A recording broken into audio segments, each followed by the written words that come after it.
about Ho Chi Minh and about the Vietnamese Communist Party. Và những cái hậu quả mà về kinh tế, về nhân mạng, về vật chất. Physical damage can of course be repaired eventually, but it's the consequences in terms of culture and society that will be serious, for faith, culture and morality have all disintegrated, a trend which will continue as long as the Communist Party of Vietnam will still be around.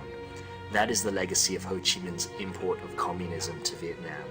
In answer to a question put to him by a Thanh Niên, young people reporter, Tran Quoc Thuan, deputy head of the Vietnamese National Assembly Office, said, Our current institutions have many loopholes that open the way to corruption and gouging of state funds.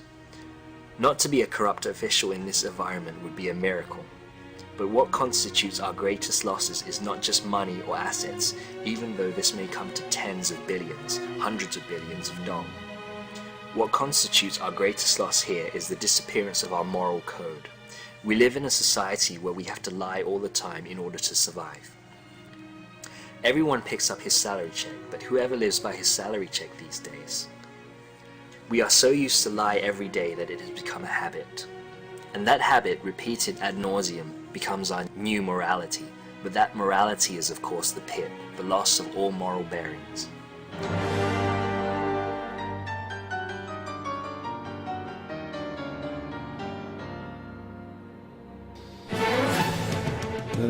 Ho Chi Minh w moim rozumieniu. In my view, Ho Chi Minh's cruelty or his characteristics are not much different from Stalin's.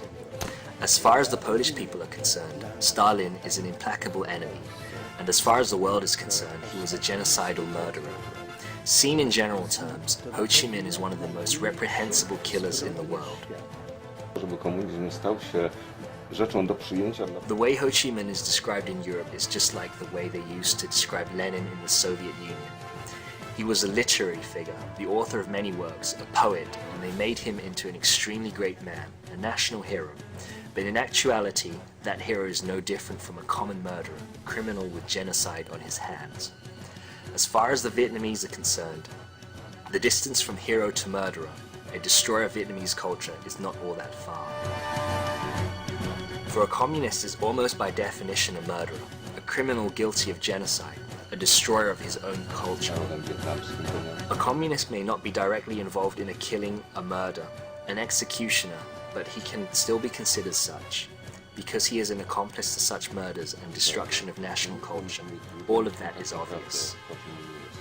Đó cũng là một cái bài học cho thấy rằng là A lesson that can be drawn from all this is that although the propaganda machine of the Communist Party of Vietnam has expended much money and effort to persuade the young to believe in Ho Chi Minh, they fail miserably, since they cannot leave an ounce of persuasion in the mind of common people.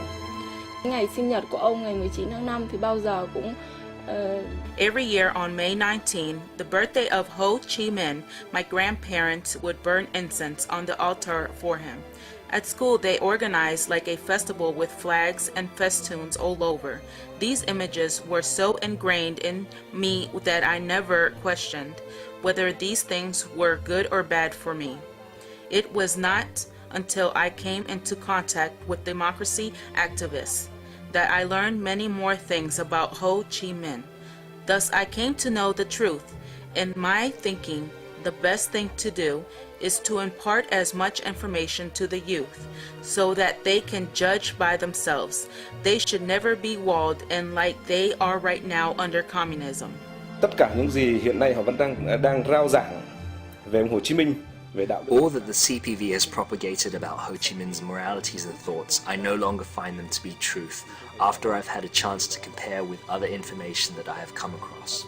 The communist leaders know this as well, I believe, but they still like to use Ho as a screen or an amulet to shelter them, so that they can keep power and go on controlling the Vietnamese people. Theo quan điểm của tôi, cái tình trạng thế thảm, đau khổ của 80 triệu người Việt Nam hôm nay. In my opinion, the suffering of over 8 million Vietnamese nowadays and the terrible shape of our country are the legacy of Mr. Ho Chi Minh.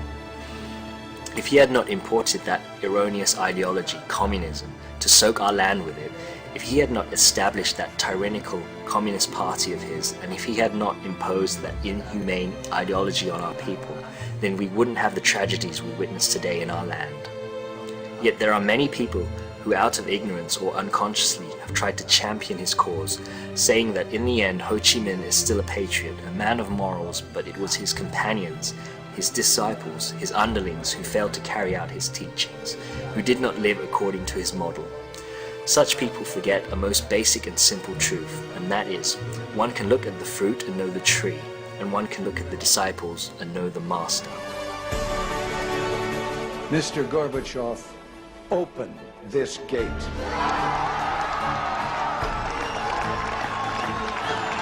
Mr. Gorbachev, tear down this wall.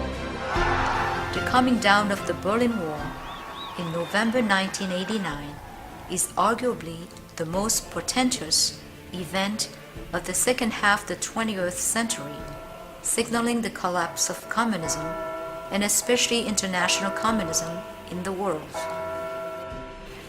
The demise of communism was commemorated nearly 20 years later by a modest monument, the Victims of Communism Memorial, raised right in the heart of Washington, the capital of the United States. On June 12, 2007, President George W. Bush spoke at its inaugural ceremony. Here in the company of men who resisted evil, helped bring down an empire, I proudly accept the Victims of Communism